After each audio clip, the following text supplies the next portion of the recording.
Hey guys, Coach Tommy here from the Southington YMCA Sports Performance Center.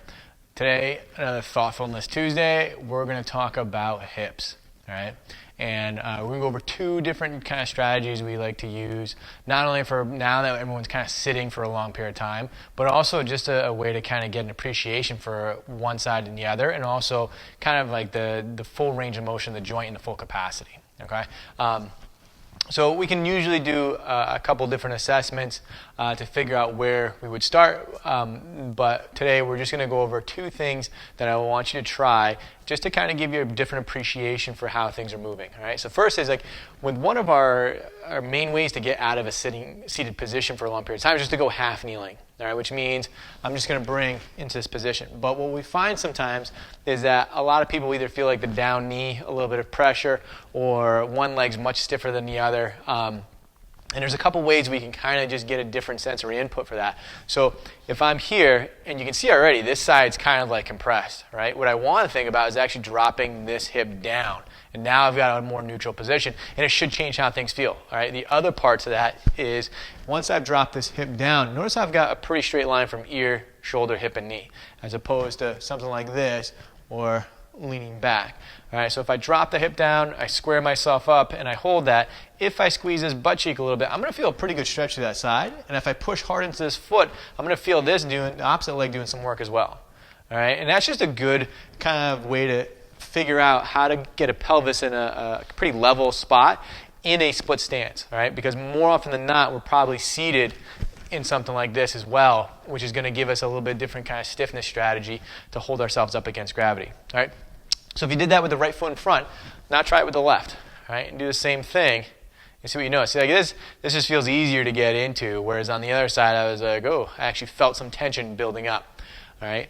And then the next thing is a hip cars, all right? Cars standing for controlled articular rotations.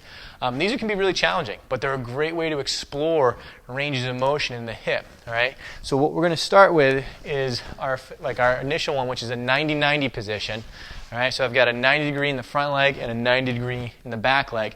My thigh on the back leg should be parallel to my shin, and my thigh on the front leg should be parallel to my shin on the back side.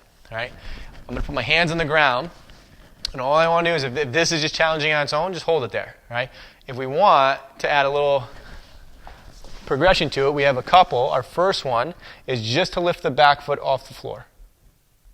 All right. That might be hard. You might feel some tension through here. You may only get like a little bit off the ground, right? But I want you to think about staying tall, bring the foot up. If we can do that one, let's go bring the foot up and then lift the knee up and hold that. All right? Don't let the knee come forward, right? What we should feel is this whole outer hip doing some work. All right? Now, if we've got that one, we go up, out. We can straighten the leg out and bring it in front, come up, and then come back and around. All right, and that's pretty hard, but what you should get an appreciation for is that whole hip complex and what it's capable of. If we go to the other side, all right, same thing. I'm going to bring my foot up, lift my knee, and then bring it out and around, or I can go through the other progressions and then come back, all right?